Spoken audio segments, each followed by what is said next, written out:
Hello, it's Jimmy here already. So I have here another tool for us to look at. It is the Autel MK900.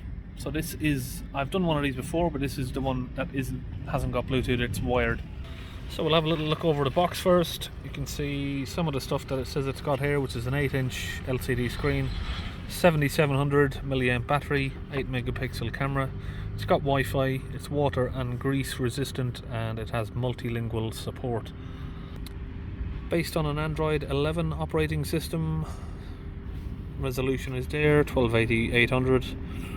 More information on the back says it's got extensive coverage for US, Asian, European vehicles, exceptional OE level system coverage, smart auto VIN technology for identifying vehicles easily, instant remote tech support, interactive data login sessions, multitasking designed for management of workshop operations, convenient data management, supports pre and post scan.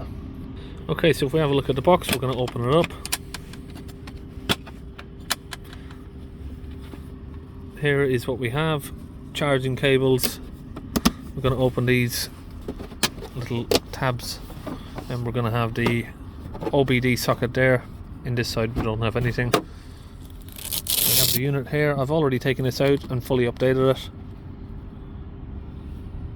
So you can see this is a relatively new model, and it's got a hard rubber casing, sort of design on the back here that looks like carbon fiber, and of course a steering stand. So one of the main benefits on any tool for me is this right here, which is USB-C, which makes it really easy to charge it, especially if you're on the go. It's also got SD card input and the USB A type there. Okay, so we're just attaching now the OBD cable, and behind me over here we have a Jaguar that I do need to diagnose, so we'll get it plugged into that and we'll see what it's capable of. So this vehicle has a AdBlue Dotson malfunction error, so we're going to plug it in and see what we can find for it. Okay, we are ready to go. We're going to hit diagnose. We'll give it a few seconds, see if it will auto detect. Sometimes these will just auto detect the actual car you're looking at, but it doesn't seem to be, so we'll just search for Jaguar.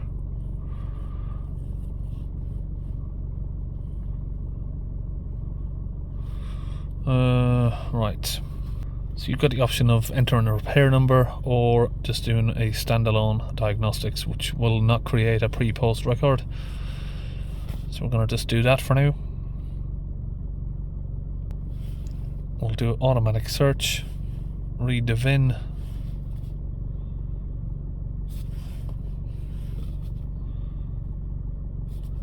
(2016) Jaguar XE 2-litre diesel. Okay, now we have a few different options here that this tool can do. You can look at your vehicle profile, which is what we've already seen. It's a Jaguar XE, just some of the stuff that it's got. Basically it will show you through here.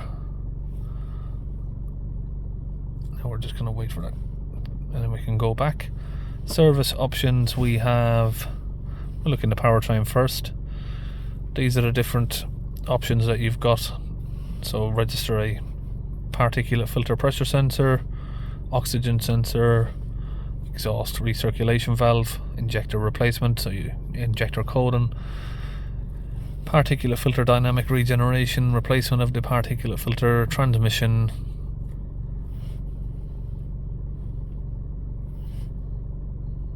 and all of these. Next options we'd have is in the chassis, braking system, parking brake, so if you do an electronic parking brake, body, seat, calibration of the door windows, sunroof calibration, service message reset, entertainment system. It's just some of the different items that you can sort of calibrate or do adaptations on.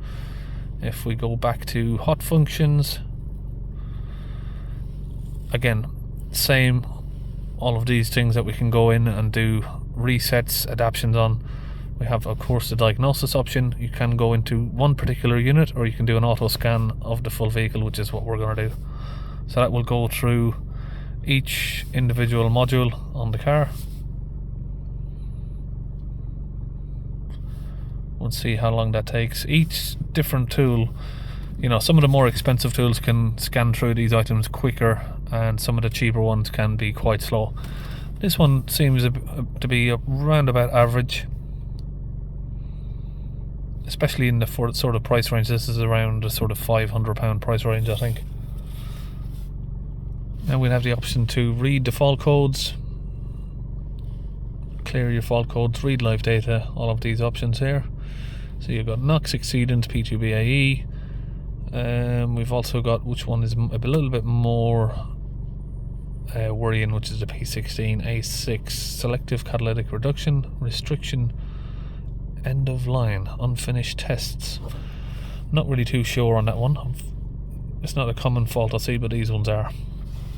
So obviously now we'd have the option to go into live data, do active tests, and your live data can show you many different things. You've got hundreds of items in the list. If we press the center up here, we'll get a search bar, and you can search, you know, for something more particular that you're looking for. So if we're looking at SCR faults on this, we're going to sort of search for that, and we can tick or untick whichever item we want to look at. Active test. We have different active tests that you can go through. Each different car is going to have different active tests that you can and cannot do. So you can switch on your cooling fan to see if it's working. If you have a fault with, you know, something's not working, your cooling fan isn't coming on, you can actually press it here, see if the cooling fan comes on.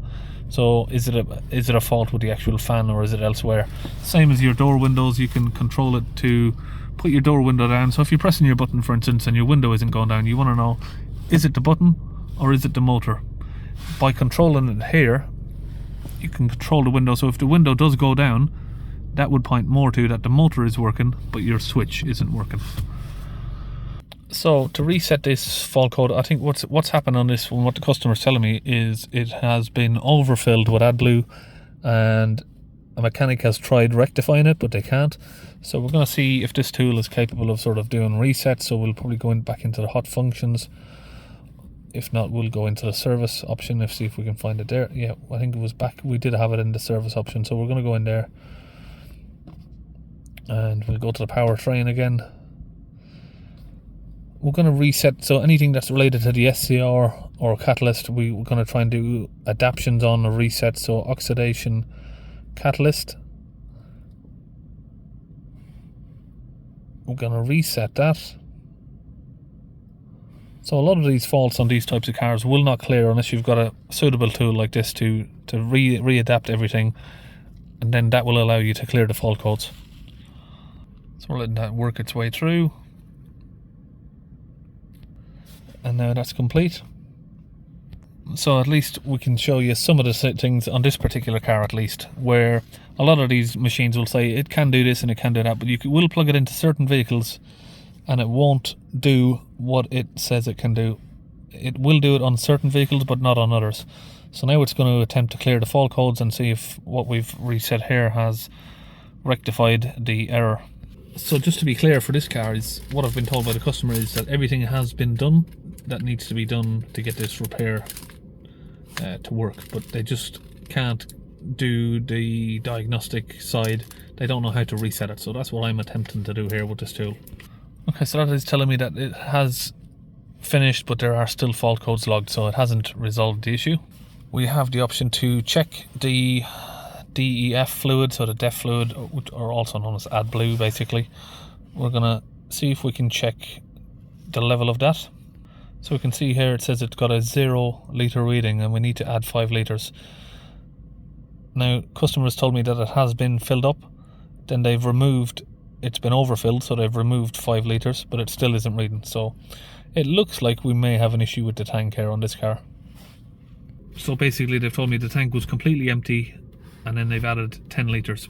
but obviously on here it's not registering that there's any fluid in it, so that says to me that the level sensor isn't working on the tank. Okay, so what I've done is I've readapted the tank, and now it is giving us a reading of 14.1 litres, so it looks like we're okay. Okay, so it looks like we've resolved all of these issues. Obviously we look at the fault codes now, and the fault codes are now gone. We have now got a reading on the AdBlue tank.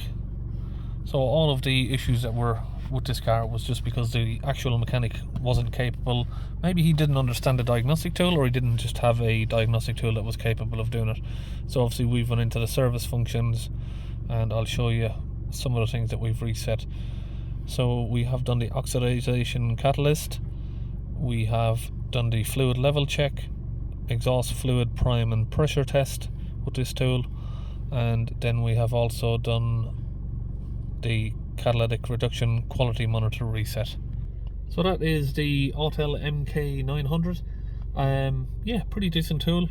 Definitely something that I would carry with me and use on a daily basis. So if you like the tool, I will put a link in the video description where you can buy it from, and hopefully I can get a discount code. Maybe we'll see what I can do with that, and I'll see you on our next video.